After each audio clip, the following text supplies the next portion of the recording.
Chapter 1. The Artist. Through the open windows of the room came the rich scent of summer flowers. Lord Henry Wotton lay back in his chair and smoked his cigarette. Beyond the soft sounds of the garden, he could just hear the noise of London. In the center of the room there was a portrait of a very beautiful young man, and in front of it stood the artist himself, Basil Hallward. "It's your best work, Basil, the best portrait that you've ever painted," said Lord Henry lazily. "You must send it to the best art gallery in London." "No," Basil said slowly. "No, I won't send it anywhere." Lord Henry was surprised. "But my dear Basil, why not?" he asked. "What strange people you artists are. You want to be famous, but then you're not happy when you are famous. It's bad when people talk about you, but it's much worse when they don't talk about you." "I know you'll laugh at me," replied Basil, "but I can't exhibit the picture in an art gallery. I've put too much of myself into it." Lord Henry laughed. "Too much of yourself into it? You don't look like him at all. He has a fair and beautiful face. And you, well, you look intelligent, of course, but with your strong face and black hair, you are not beautiful." "You don't understand me, Harry," replied Basil. Lord Henry's friends always called him Harry. "Of course I'm not like him," Basil continued. "In fact, I prefer not to be beautiful. Dorian Gray's beautiful face will perhaps bring him danger and trouble." "Dorian Gray? Is that his name?" asked Lord Henry. "Yes, but I didn't want to tell you." "Why not?" "Oh, I can't explain," said Basil. "When I like people a lot, I never tell their names to my other friends. I love secrets, that's all." "Of course," agreed his friend. "Life is much more exciting when you have secrets. For example, I never know where my wife is, and my wife never knows what I'm doing. When we meet, and we do meet sometimes, we tell each other crazy stories and we pretend that they're true." "You pretend all the time, Harry," said Basil. "I think that you're probably a very good husband, but you like to hide your true feelings." "Oh, don't be so serious, Basil," smiled Lord Henry. "Let's go into the garden." In the garden, the leaves shone in the sunlight, and the flowers moved gently in the summer wind. The two young men sat on a long seat under the shadow of a tall tree. "Before I go," said Lord Henry, "you must answer my question, Basil. Why won't you exhibit Dorian Gray's portrait in an art gallery?" He looked at his friend and smiled. "Please give me the real reason now, not the answer that you gave me before." "Harry, when an artist feels strongly about a portrait, it becomes a portrait of himself, not of the sitter. The artist paints the face and body of the sitter, but in fact he shows his own feelings. The reason why I won't exhibit this portrait is because I'm afraid it shows the secret of my heart." Lord Henry laughed. "And what is this secret of your heart?" His friend was silent. Lord Henry picked a flower and looked at it with interest. "2 months ago," Basil said at last, "I was at a party at Lady Brandon's house. I was talking to friends when I realized that someone was watching me. I turned and saw Dorian Gray for the first time. We looked at each other, and I felt a sudden, very strong fear. I felt that this person could change my life, could bring me happiness and unhappiness. Later, Lady Brandon introduced us. We laughed at something that she said and became friends at once." He stopped. Lord Henry smiled. "Tell me more," he said. "How often do you see him?" "Every day," answered Basil. "I'm not happy if I don't see him every day. He's necessary to my life. But I thought you only cared about your art, said Lord Henry. He is all my art now, replied Basil seriously. Since I met Dorian Gray, the work that I've done is good, the best work of my life.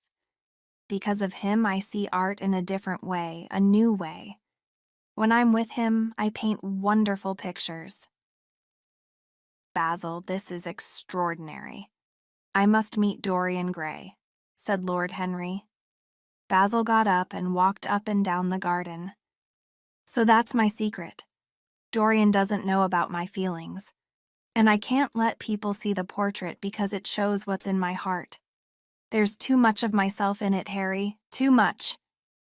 Lord Henry looked at Basil's face before he spoke. Tell me, does Dorian Gray care about you? The artist thought for a few moments. He likes me, he said at last. I know he likes me. Usually he's very friendly to me, but sometimes he seems to enjoy hurting me. He says unkind things that give me pain, Harry. And then I feel that I've given myself to somebody who thinks my heart is a pretty flower. A flower that he can enjoy for a summer's day and can forget tomorrow. Summer days, Basil, said Lord Henry with a smile, can sometimes be too long. Perhaps you'll become tired sooner than he will.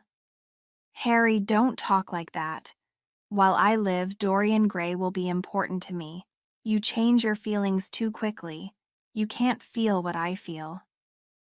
My dear Basil, how unkind you are. Lord Henry was amused. How interesting other people's lives were, he thought. Slowly he pulled a flower to pieces with his long fingers. I remember now, he continued. I think my aunt knows Dorian Gray. I'd like to meet him very much. But I don't want you to meet him, said Basil. A servant came across the garden towards them. Mr. Dorian Gray has arrived, sir, he said to Basil. You have to introduce me now, laughed Lord Henry. Basil turned to him. Dorian Gray is my dearest friend, he said quietly. He's a good person and he's young. Only 20. Don't change him. Don't try to influence him. Your clever words are very amusing, of course, but you laugh at serious things. Don't take him away from me. He's necessary to my life as an artist. Lord Henry smiled. You worry too much, my friend, he said, and together they walked back into the house. Chapter 2. The Friend. There is nothing in the world as important as youth. As they entered the house, they saw Dorian Gray. He was sitting by the window and turning some pages of music. You must lend me this music, Basil, he said. Then he turned and saw Lord Henry. Oh, I'm sorry, Basil. I didn't realize. Dorian, this is Lord Henry Wotton, said Basil. He's an old friend of mine. Dorian Gray shook hands with Lord Henry, and while they talked, Lord Henry studied the young man. Yes, he was very good-looking indeed, with his bright blue eyes and his gold hair. He had an open, honest face. There were no dark secrets in that face. Lord Henry could understand Basil's feelings for him. Basil was getting his paints ready. Now he looked at Lord Henry. Harry, he said, I want to finish this portrait of Dorian today. I'm afraid I must ask you to go away. Lord Henry smiled and looked at Dorian Gray. Should I go, Mr. Gray? He asked. Oh, please don't leave, Lord Henry. Basil never talks when he's painting, and it's so boring. Please stay. I'd like you to talk to me. Well, Basil? Lord Henry asked. The artist bit his lip. Very well, Harry. Stay, if you must. While Basil painted, Lord Henry talked, and the young man listened. The words filled Dorian's head like music, wild, exciting music. What a beautiful voice Lord Henry has, he thought. They are only words, But how terrible they are, how bright and dangerous. You cannot escape from words. Dorian began to understand things about himself that he had never understood before. Why had he never seen himself so clearly, he wondered. Lord Henry watched Dorian and smiled. He knew when to speak and when to be silent. He felt very interested in this young man, with his wonderful face. Later they walked in the garden together, while Basil worked at the portrait. The rich scent of the flowers was all around them. Dorian looked at the older man and wondered about him. He was tall, with a thin, dark face and cool white hands. Dorian liked him, but why did he feel a little afraid of him? "You must come out of the sun, Mr. Gray," said Lord Henry. "A brown skin isn't fashionable, and it won't suit you." "Oh, it doesn't matter," laughed Dorian. "But it should matter to you, Mr. Gray." "Why?" asked Dorian. "Because you're young, and being young is wonderful." "Ah, you smile. You don't think so now, but one day you'll understand what I mean. When you're old and tired and no longer beautiful. You have a wonderfully beautiful face, Mr. Gray. It's true. Don't shake your head at me. And there's nothing more important, more valuable than beauty. When your youth goes, your beauty will go with it. Then you'll suddenly discover that your life is empty. There will be nothing to enjoy, nothing to hope for. Time is your enemy, Mr. Gray. It will steal everything from you. People are afraid of themselves today, afraid to live. But you, with your face and your youth, there's nothing that you cannot do. You must live. Live the wonderful life that is in you. We can never be young again. Youth. Ah, there is nothing in the world as important as youth. Dorian Gray listened and wondered. New ideas filled his head. He felt strange, different. At that moment, Basil called them from the house. Lord Henry turned to Dorian. "You're happy that you've met me, Mr. Gray," he said. "Yes, I'm happy now. Will I always be happy, I wonder?" "Always," Lord Henry smiled. "What a terrible word. Women use it much too often. What does it mean? It's today that is important." Chapter 3. In the House of Basil Hallward. "It's finished," he said. He wrote his name in the corner of the picture. Lord Henry studied the picture carefully. "Yes," he said. "It's your best work. It's excellent. Mr. Gray, come and look at yourself." Dorian looked at the picture for a long time. He smiled as he saw the beautiful face in front of him, and for a moment stood in front of the portrait. He felt happy. But then he remembered Lord Henry's words. How long, he thought, will I look like the picture? Time will steal my beauty from me. I will grow old, but the picture will always be young. And his heart grew cold with fear. "Don't you like it, Dorian?" asked Basil at last. "Of course he likes it," said Lord Henry. "It's a very fine work of art. I'd like to buy it myself." "It's not mine to sell, Harry. The picture is Dorian's." "I wish," cried Dorian suddenly, "I wish that I could always stay young and that the picture could grow old." Lord Henry laughed. "I don't think you would like that, Basil, would you?"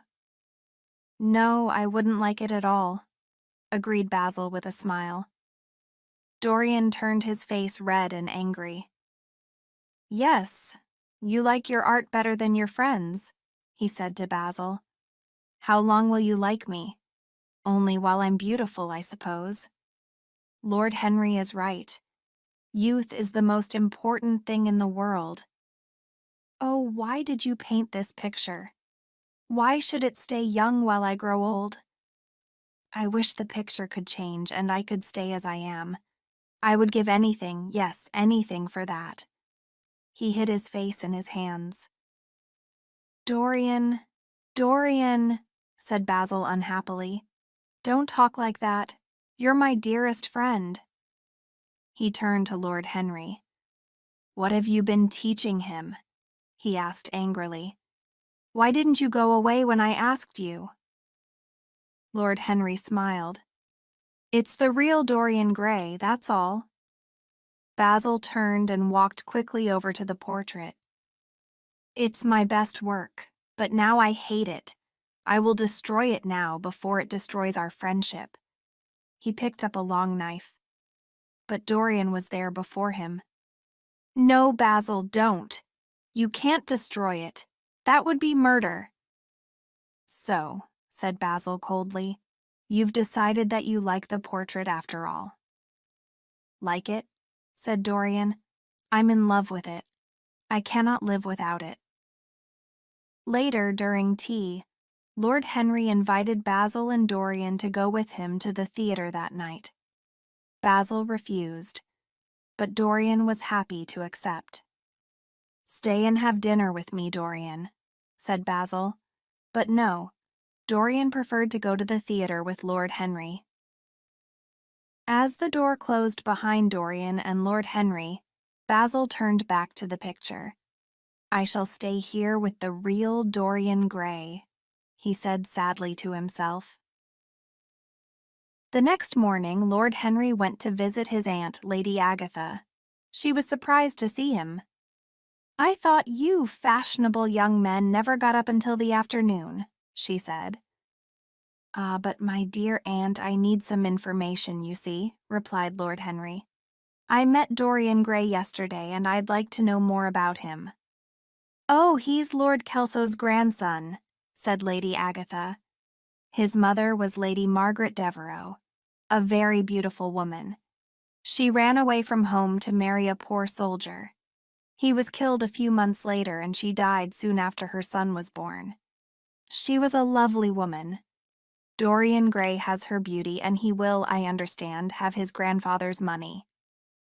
He is, agreed Lord Henry, extraordinarily good-looking.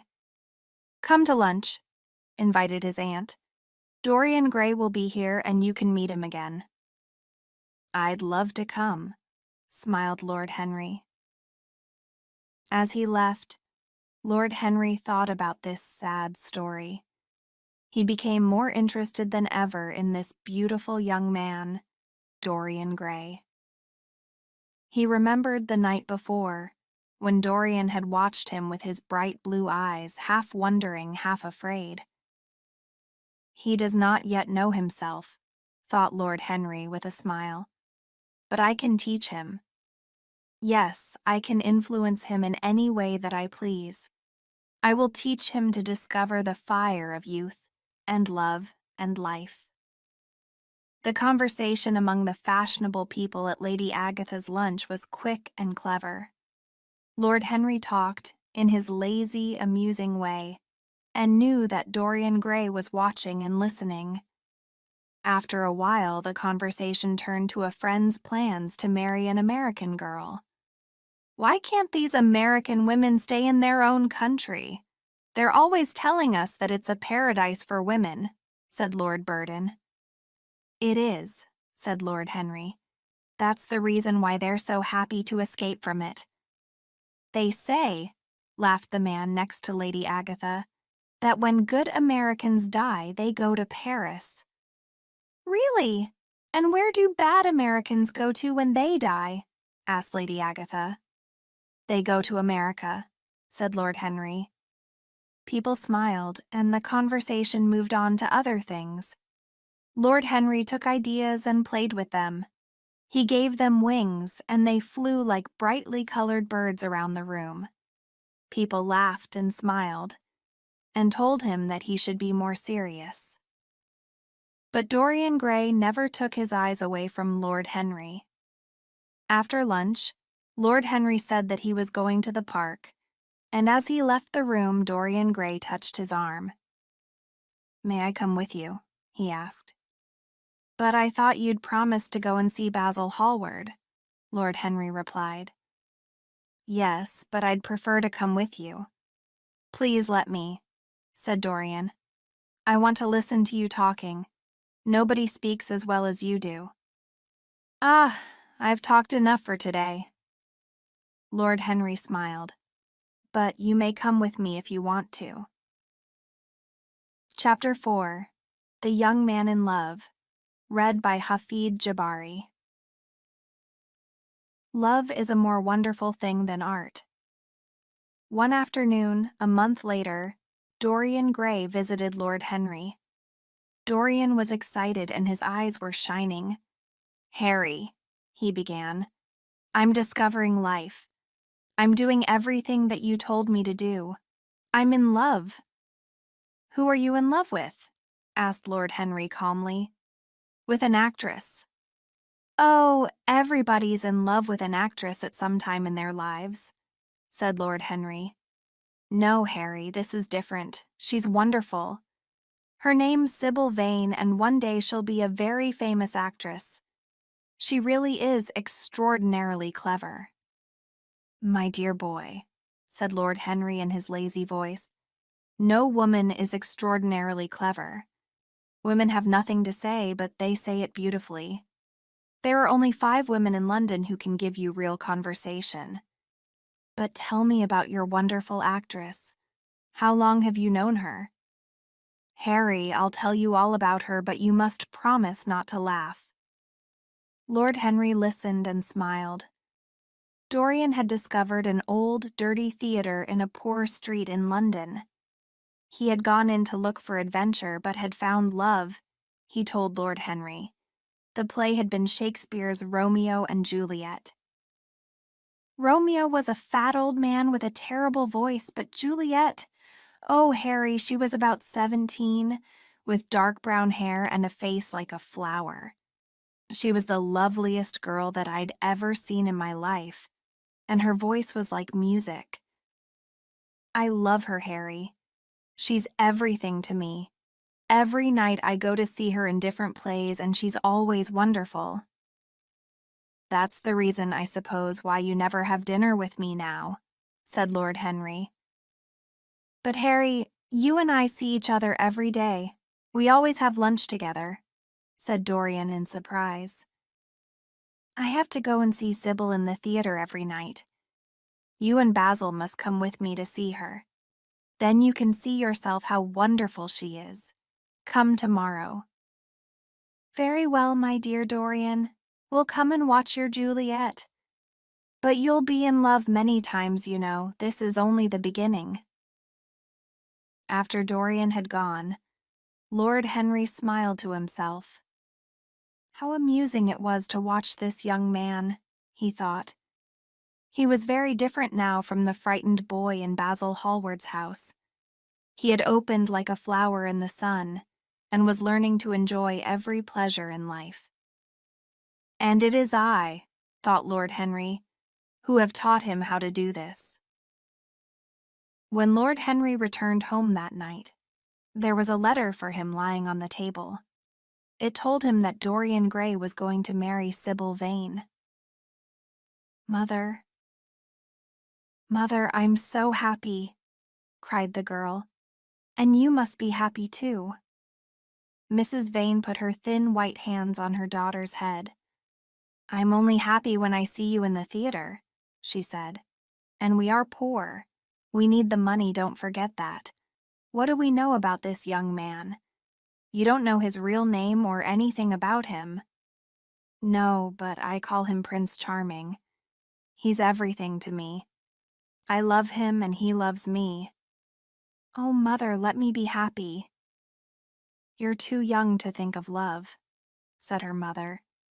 She looked at her daughter's lovely face and tried to warn her of the dangers of love. But the girl did not listen. She was locked in her prison of love. At that moment, the girl's brother entered the room. He was a heavy, dark young man, not at all like his sister.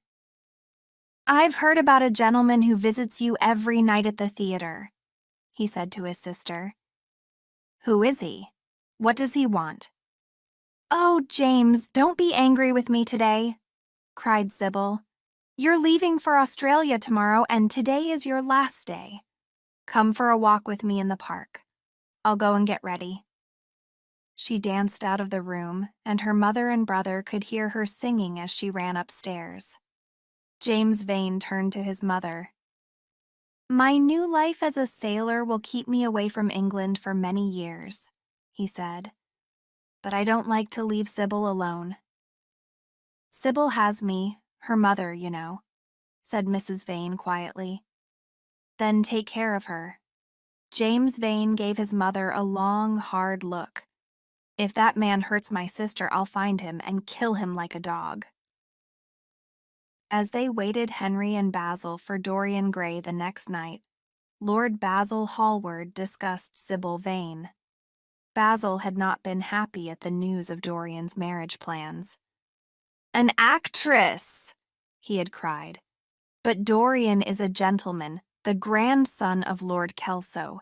He can't marry an actress." "Why not?" Lord Henry had said coolly. "He'll love her wildly for 6 months, and then suddenly he'll be in love with another woman. It will be very amusing to watch." But when Dorian arrived and told the story of his love, Basil became a little happier. "You're right," he told Dorian. "The woman that you love must be wonderful. I can see already that she's changed you." "Yes," said Dorian happily. "Yes, Sybil has changed me. From this moment I shall be good. I'll never listen again, Harry, to your dangerous ideas about life and pleasure." Lord Henry smiled. "Ah," he said, "when we are happy we are always good, but when we are good we are not always happy." Basil Hallward shook his head at this, but Dorian laughed. "You cut life to pieces with your clever words, Harry." The theater was crowded and noisy, but when Sybil Vane appeared, everyone became silent. She was one of the most beautiful girls that Lord Henry had ever seen. "Lovely, lovely," he said softly. But although Sybil looked beautiful, her voice sounded unnatural. She spoke Juliet's words, but there was no feeling in them. Her voice was lovely, but it took away all the life from the words. People in the theater began talking loudly, and after half an hour, Lord Henry stood up and put on his coat. "She's very beautiful, Dorian, but she's not an actress," he said. "Let's go." "I think that Miss Vane must be ill," added Basil. "We'll come another night." Dorian did not look at them. "Go away.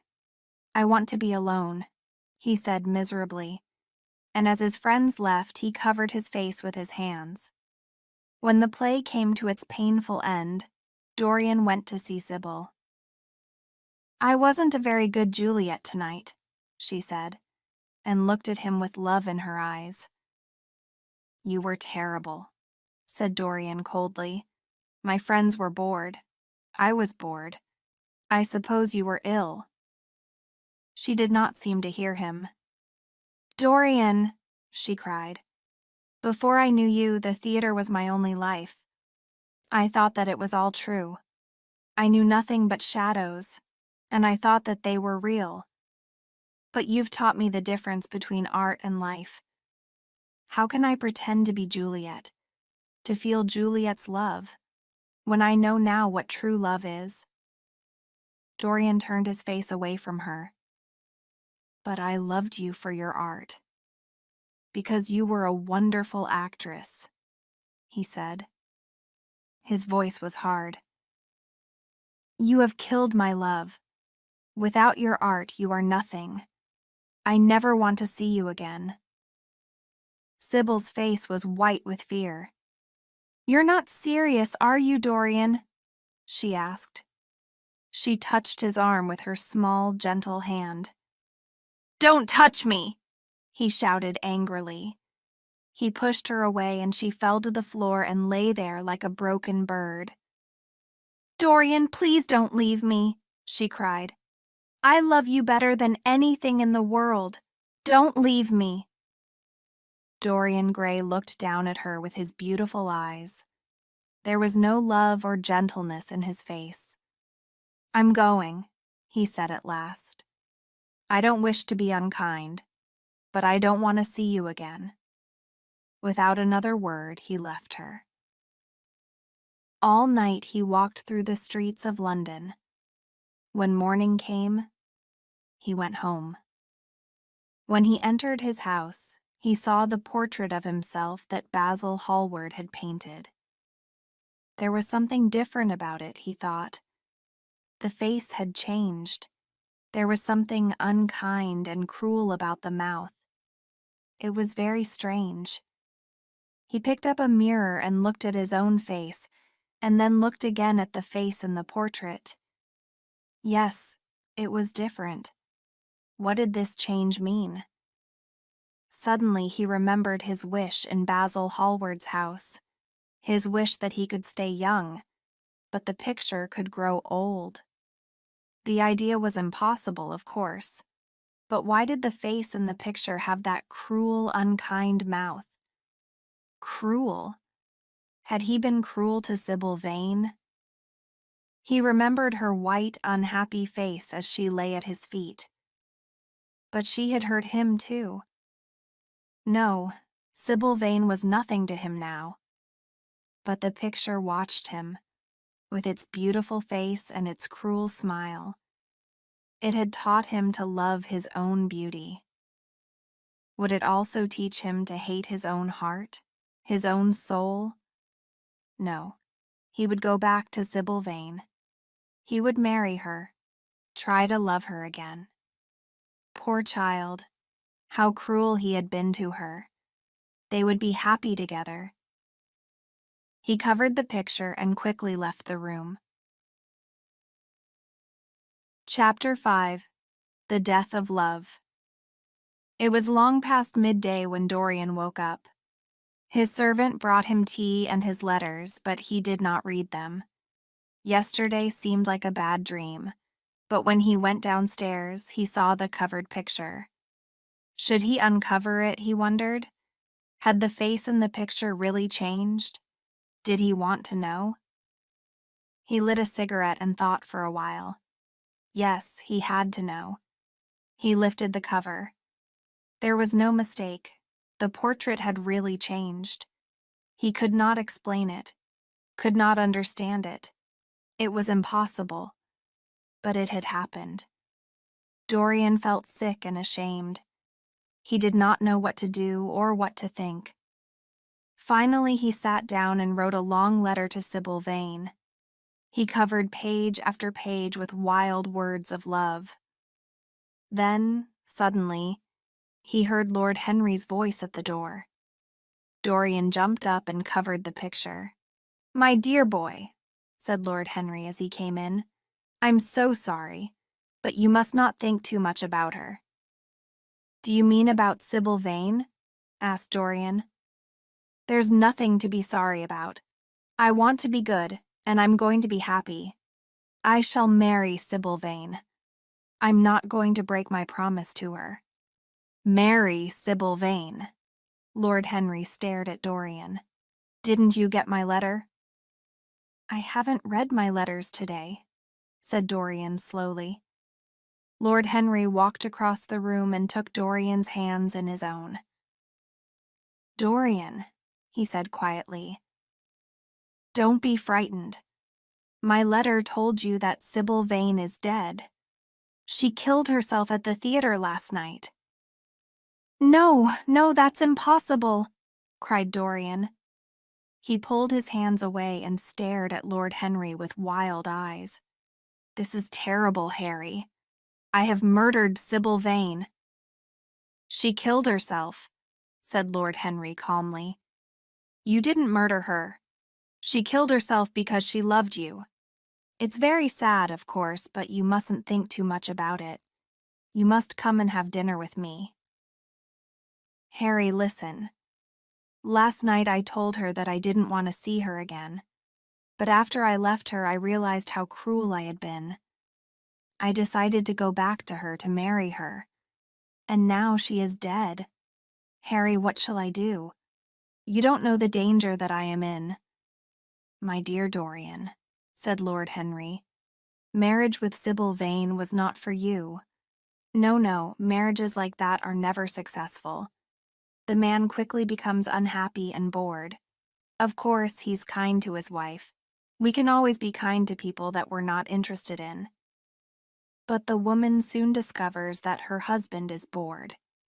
And then she either becomes terribly unfashionable or wears very expensive hats that another woman's husband has to pay for."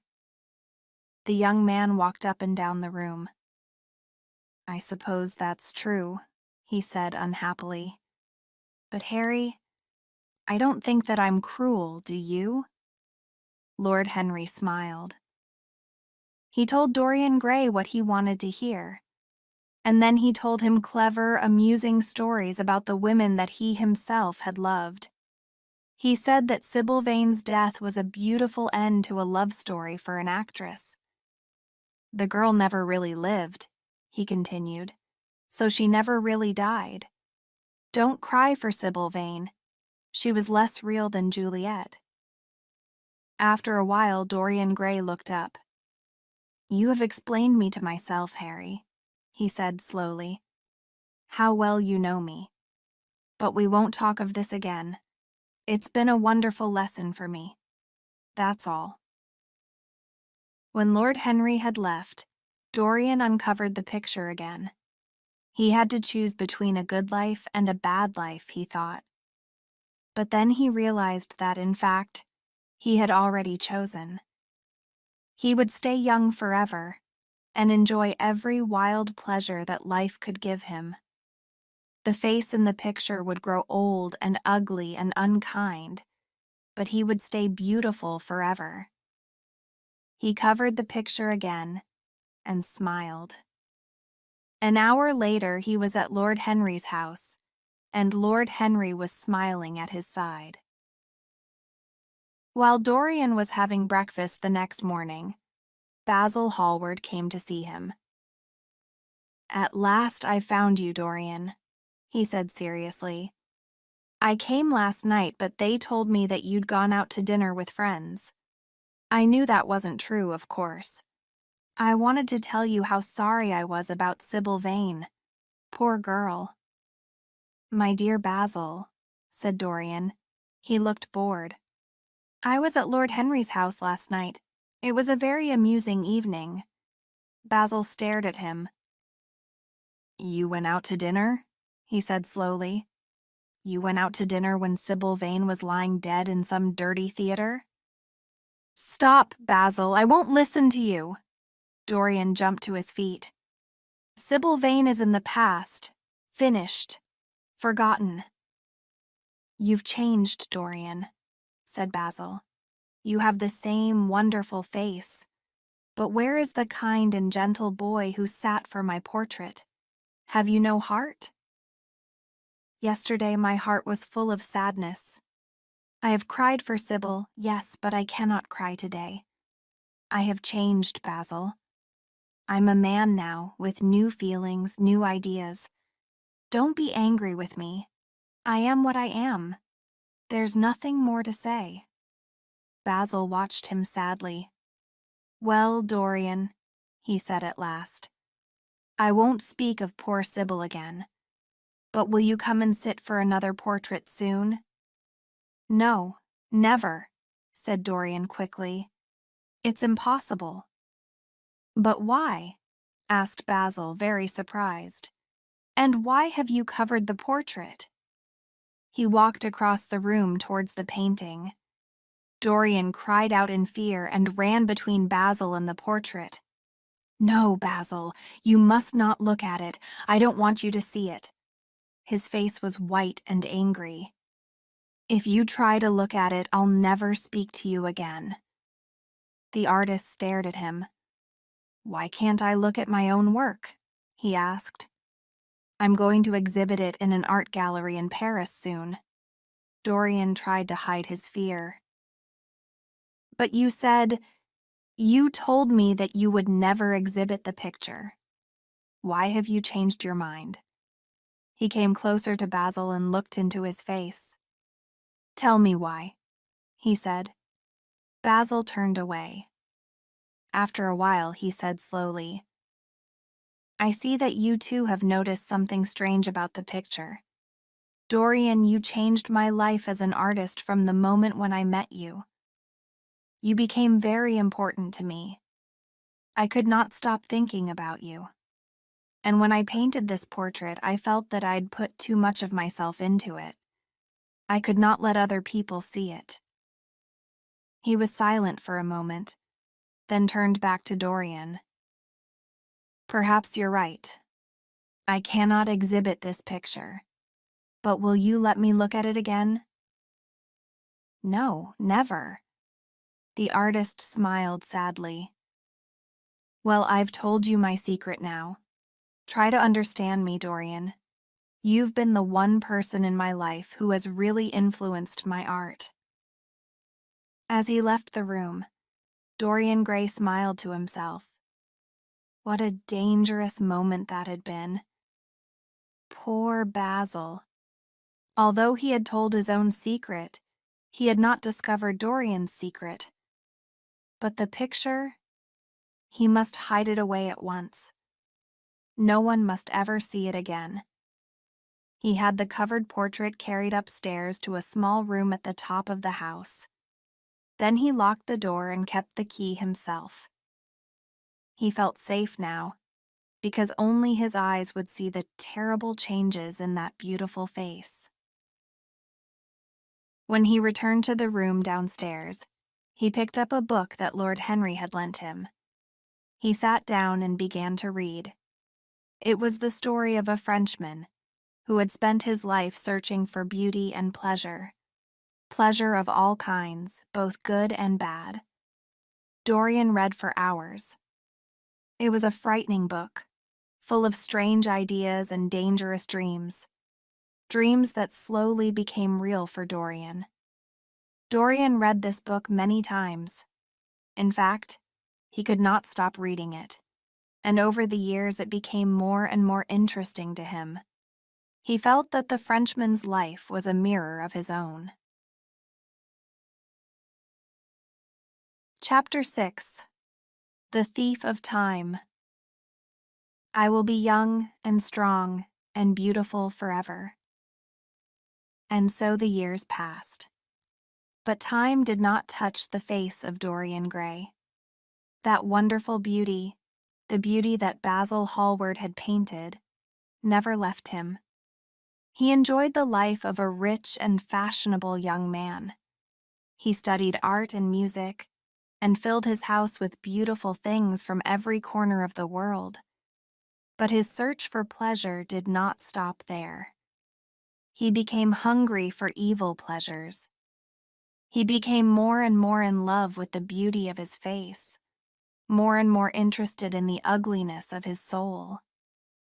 After a while, strange stories were heard about him, stories of a secret, more dangerous life. But when people looked at that young and good-looking face, they could not believe the evil stories. And they still came to the famous dinners at his house, where the food and the music and the conversation were the best in London. But behind the locked door at the top of the house, the picture of Dorian Gray grew older every year. The terrible face showed the dark secrets of his life. The heavy mouth, the yellow skin, the cruel eyes. These told the real story. Again and again, Dorian Gray went secretly to the room and looked first at the ugly and terrible face in the picture, then at the beautiful young face that laughed back at him from the mirror. After his 25th year, the stories about him became worse. He was sometimes away from home for several days. He was seen fighting with foreign sailors in bars. He was friendly with thieves. And in the houses of fashionable people, men sometimes turned away when he entered a room. Women's faces sometimes went white when they heard his name. but many people only laughed at these stories. Dorian Gray was still a very rich and fashionable man, and the dinners at his house were excellent.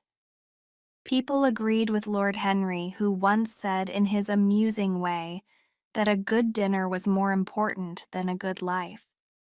As the months and years passed, Dorian Gray grew more and more afraid of the picture. He both hated it and loved it, and he became more and more afraid that someone would discover his secret. For weeks he tried not to go near it, but he could not stay away from it for long. Sometimes, when he was staying in friends' houses, he suddenly left and hurried back to London.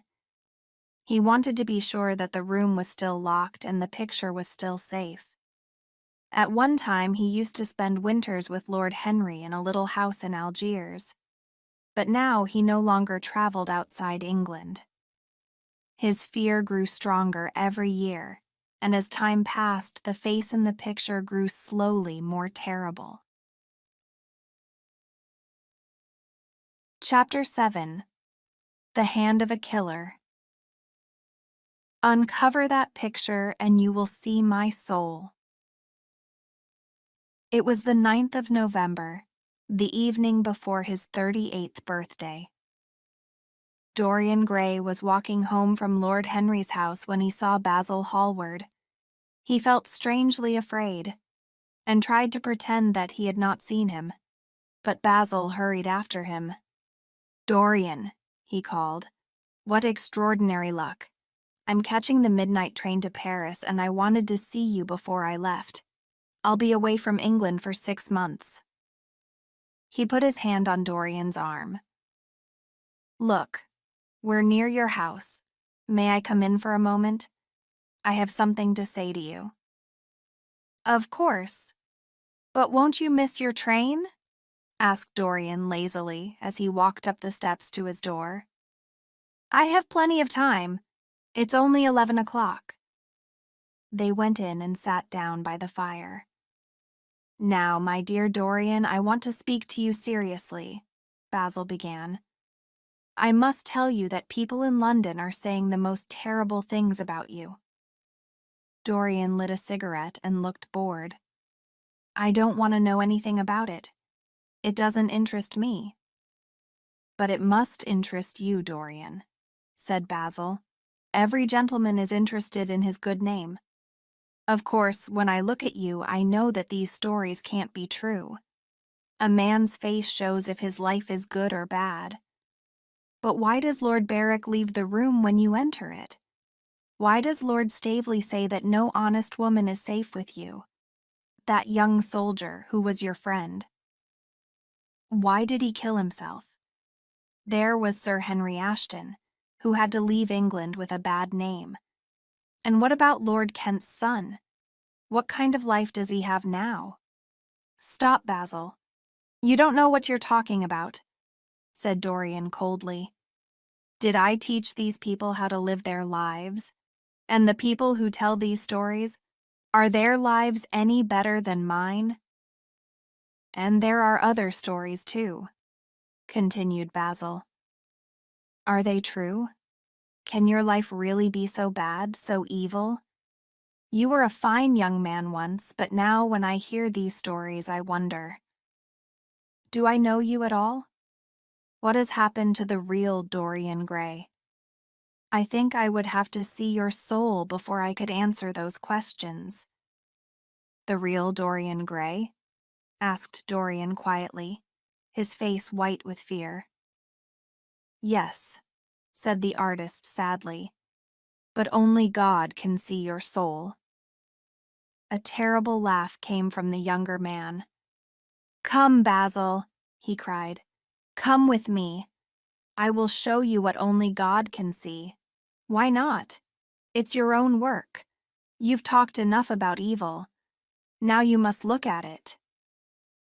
He took Basil upstairs to the locked room. Inside, he turned to the artist with smiling lips and cold, hard eyes. "You're the one man in the world who should know my secret. Are you sure that you want to?" "Yes." Then uncover that picture, Basil, and you will see my soul." A cry of horror came from the artist when he saw the terrible face in the portrait. How could that evil and unlovely face be Dorian Gray's? But yes, it was. He went nearer to the picture. It could not be the portrait that he had painted. But yes, there was his name written in the corner. He turned and looked at Dorian Gray with the eyes of a sick man. "What does this mean?" he asked at last. "When you finished the portrait," replied Dorian, "I made a wish." "I remember, yes," said Basil. "You wished that the picture could become old and that you could stay young. But this—" He stared again at the picture. "This is impossible. And you told me that you destroyed the picture." "I was wrong. It has destroyed me." "My God, Dorian," cried the artist. "If this is true, if this is the face of your soul, then you are more evil than the worst of the stories about you." He sat down at the table and put his face in his hands. "You must ask God for his help. It's too late, Basil." "It's never too late, Dorian. Look at that terrible face. Look at it." Dorian turned and stared at the face in the picture. And suddenly he hated Basil more than he had ever hated anyone in his life. Basil now knew his secret and had seen the real Dorian Gray. Violent feelings burned inside Dorian. He picked up a knife from the table. Then the hate inside him exploded, and like a wild animal, he ran towards Basil and dug the knife into the artist's neck again and again and again. The murdered man's head fell forwards, and the blood ran slowly across the table and down onto the floor. Dorian stood and listened. He could hear nothing, only the drip, drip of blood onto the floor. He went to the window and looked down into the street. He felt strangely calm. The friend who had painted his portrait had gone out of his life. That was all. He locked the door behind him and went quietly downstairs. His servants were all in bed. He sat down and began to think.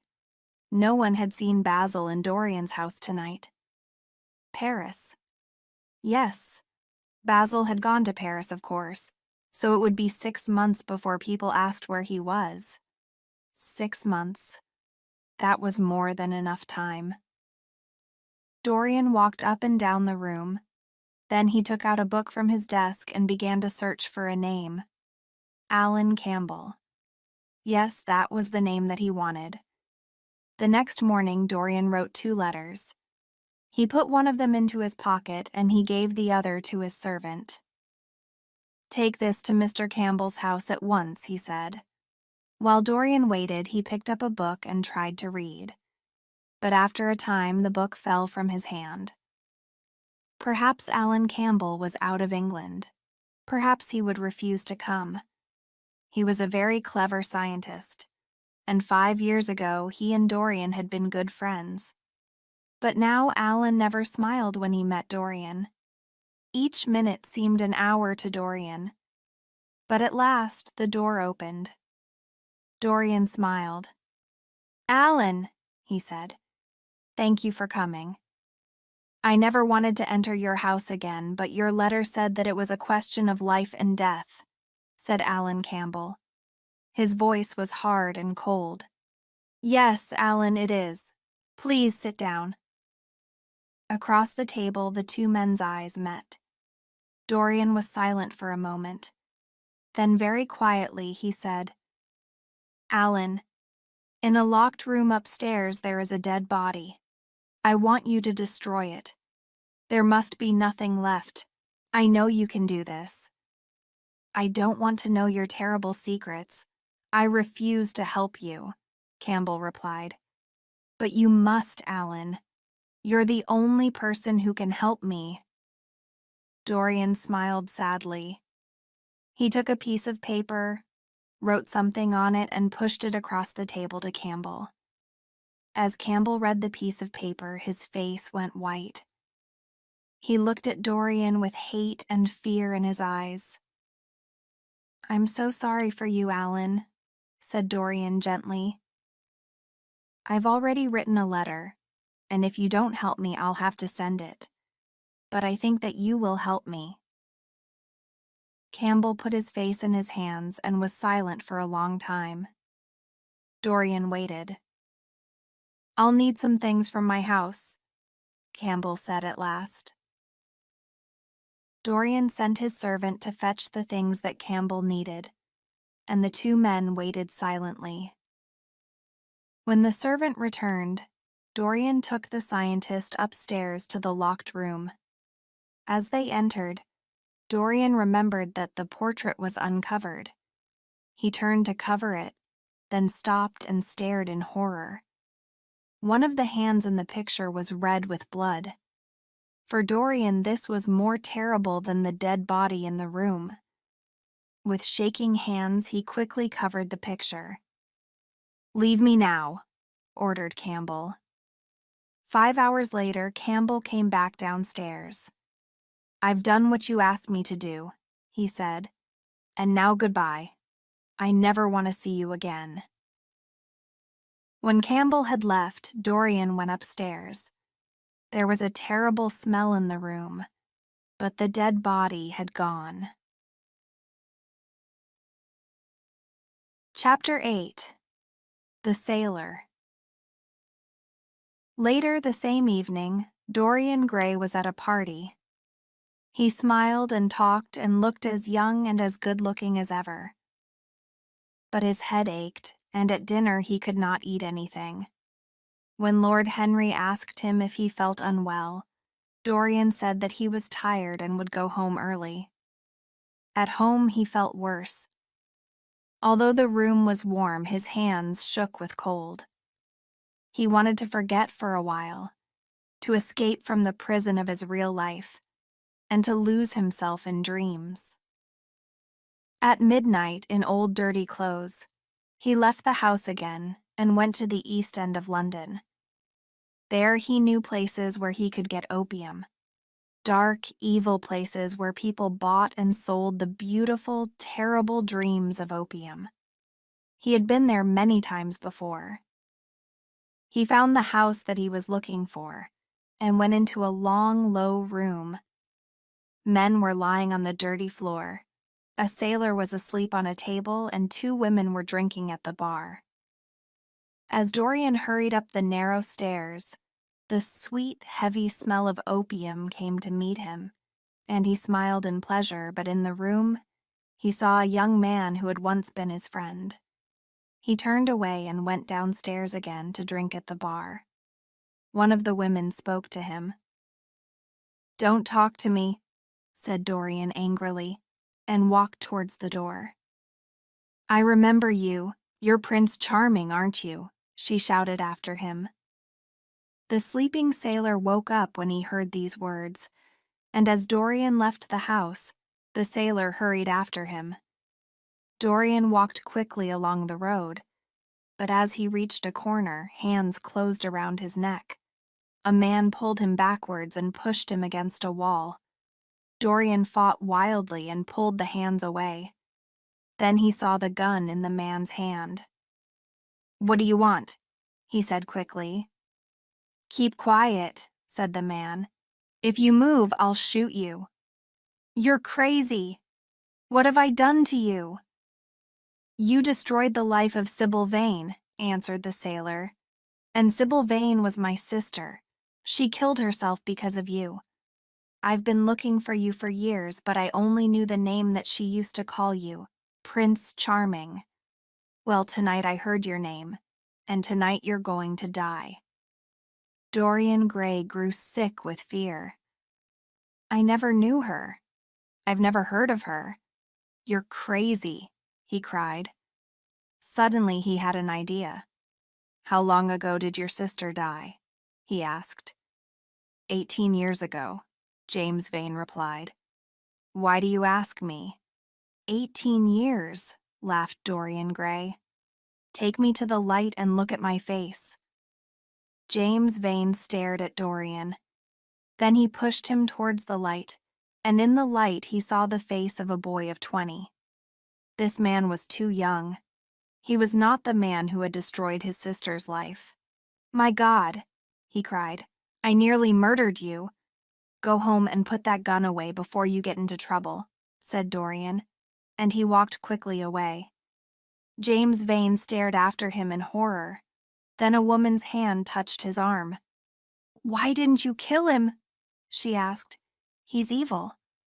"He's not the man that I'm looking for," answered the sailor. "The man who I want must be nearly 40 now. That man is only a boy." "A boy?" The woman laughed. Her voice was hard. "It's 18 years since I met Prince Charming, and his pretty face hasn't changed in all that time. It's true. I promise you." James Vane ran to the corner of the road, but Dorian Gray had disappeared. A week later, Dorian Gray was at his house in the country, where he had invited Lord Henry and several other friends. Among them was the pretty Lady Monmouth and her much older husband. Lady Monmouth was amusing and clever, and seemed to like Dorian Gray very much. One afternoon, as they laughed and talked together during tea, Dorian went out to fetch a flower for Lady Monmouth's dress. Lord Henry smiled at Lady Monmouth. "I hope you're not in love with Dorian, my dear. He's very dangerous." She laughed. "Oh, men are much more interesting when they're dangerous." Just then they heard the sound of a heavy fall. Lord Henry ran out of the room and found Dorian lying unconscious on the floor. When Dorian opened his eyes, Lord Henry said, "My dear Dorian, you must take care of yourself. You're not well." Dorian stood up slowly. "I'm all right, Harry. I'm all right." As he dressed for dinner in his room, Dorian remembered what he had seen, and cold fear ran through him like a knife. He had seen a face watching him at the window, and he had recognized it. It was the face of James Vane. The next day, he did not leave the house. In fact, for most of the day he stayed in his room, sick with fear. Every time he closed his eyes, he saw again the sailor's face. He tried to tell himself that he had dreamt it. Yes, it was impossible. Sybil Vane's brother did not know his name and was probably on his ship at sea. No, of course he had not seen James Vane's face at the window. But the fear stayed with him, dream or no dream. 2 days passed, and Dorian grew less afraid. On the third day, a clear, bright winter morning, Dorian joined his friends on a shooting party. With Lady Monmouth by his side, he walked to the edge of the forest where the men were shooting at birds and small animals. The cold air and the sounds and smells of the forest filled Dorian with happiness. Suddenly, one of the men shot into the trees near them. There were 2 cries in the morning air, the cry of an animal and the cry of a man, both in pain. There were shouts and calls from the men, and then a man's body was pulled from the trees. Dorian turned away in horror. Bad luck seemed to follow him everywhere. People began to walk back towards the house. Lord Henry came over to tell Dorian that the man was dead. Dorian shook his head. "Oh, Harry," he said slowly, "I feel that something terrible is going to happen to some of us, to me, perhaps." Lord Henry laughed at this idea. "What could happen to you, Dorian? You have everything in the world that a man can want. Forget about this accident. It was just an accident, not murder." Then he added with a smile, "But it would be very interesting to meet a person who had murdered somebody." "What a terrible thing to say!" cried Lady Monmouth. "Don't you agree, Mr. Gray?" "Mr. Gray, are you ill again? Your face is so white." Dorian smiled and tried to speak calmly. "It's nothing," he said quietly. "But please excuse me." I think I must go and lie down." Upstairs in his room, Dorian's body shook with fear like a leaf in the wind. He felt that he could not stay another night in the house. Death walked there in the sunlight.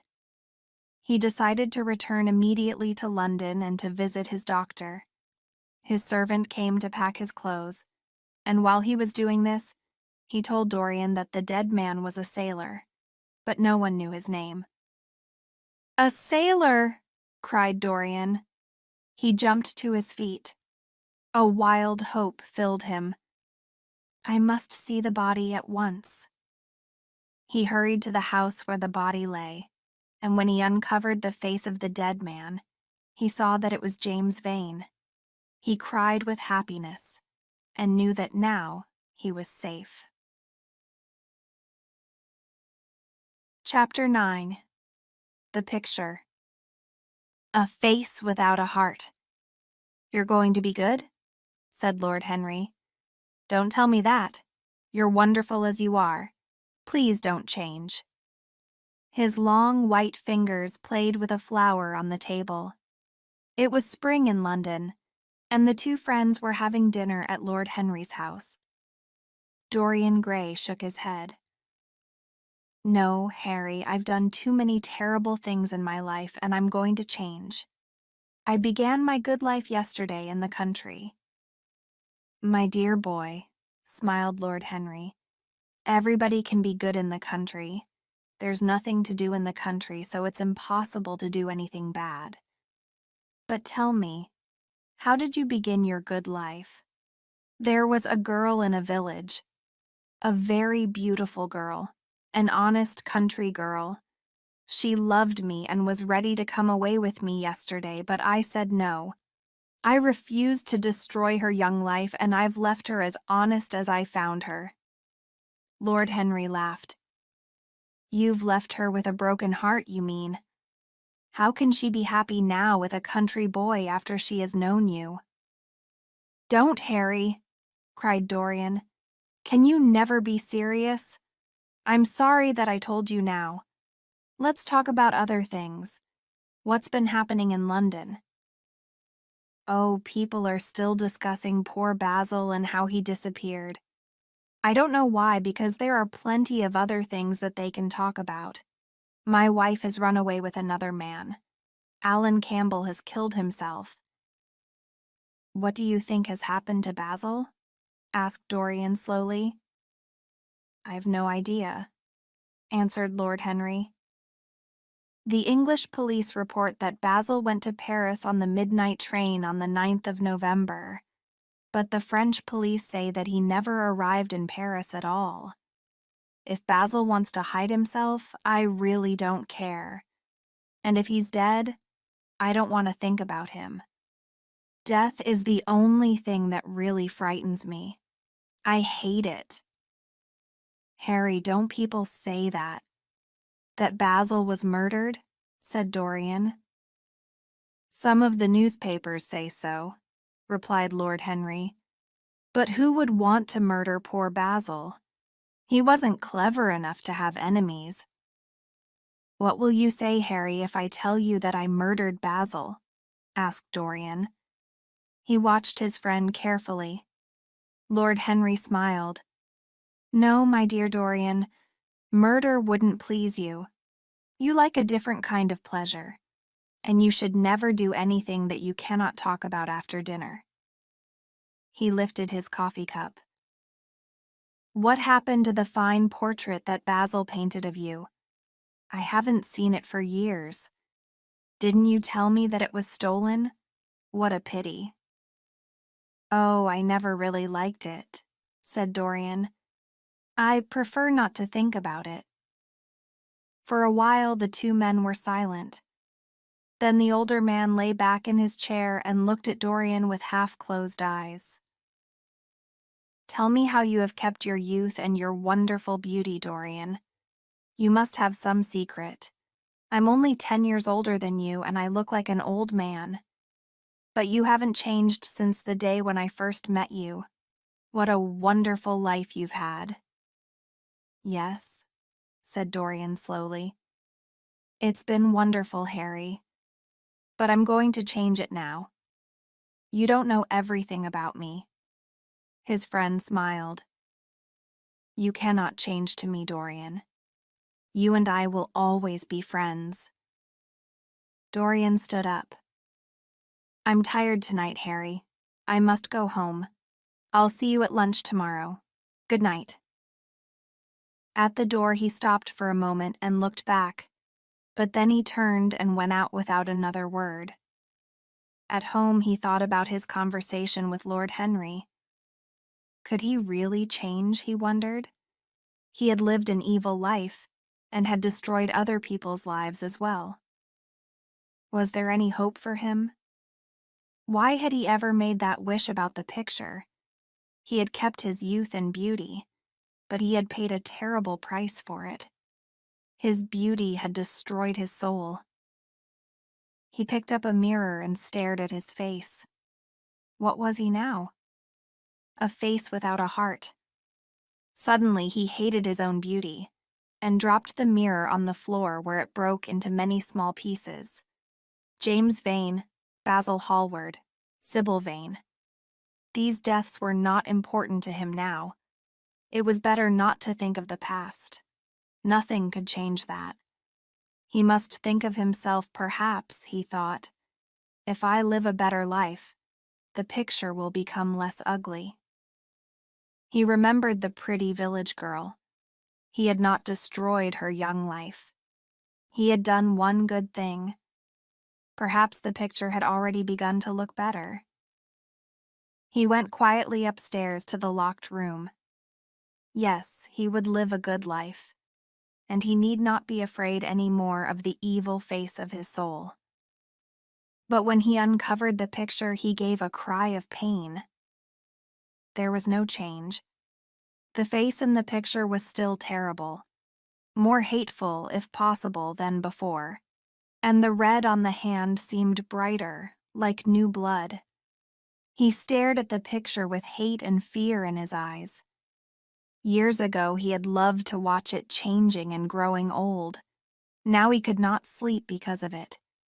It had stolen every chance of peace or happiness from him. He must destroy it. He looked round and saw the knife that had killed Basil Hallward. Now it will kill the artist's work, he said to himself.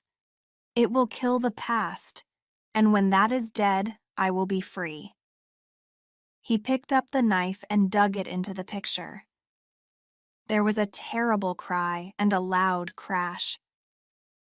The servants woke, and two gentlemen who were passing in the road below stopped and looked up at the house.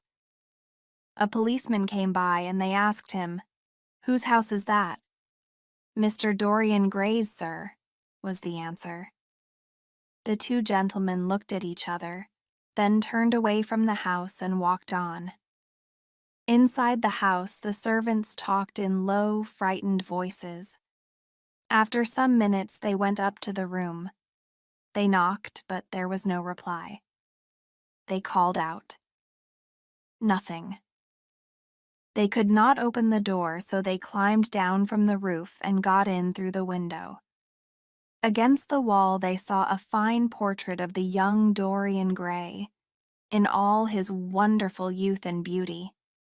Lying on the floor was a dead man with a knife in his heart. His face was old and ugly and yellow with disease.